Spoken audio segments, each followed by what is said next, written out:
And so we sort of established that this probably doesn't happen nearly as much as it should.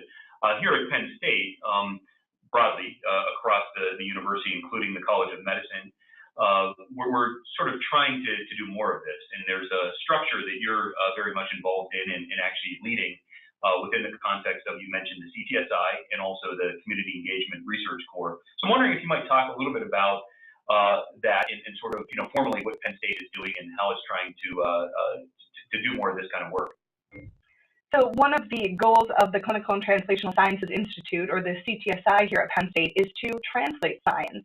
There's great understanding that we can do excellent work, but if it's never disseminated, the results aren't really helpful to anyone. So one of those focuses has created the Community Engaged Research Corps, which I have the honor to work with.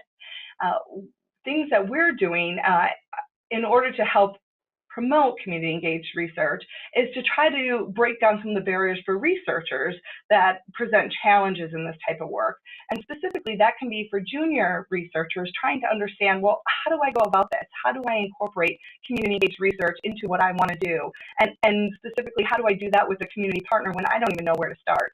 So one of the first steps we've taken is actually completing an inventory, and we were excited to have greater than 90 different investigators across our university complete this inventory who identify themselves as community engaged researchers. And this is going to be a tremendous resource moving forward for us to really understand what does community engaged research look like on our campus.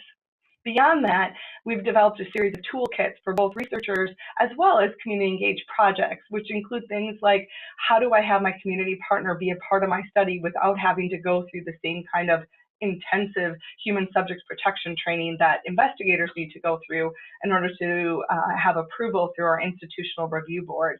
One of those approaches is a very modified training that can be done in a group setting in a couple of hours and is very patient or community member friendly.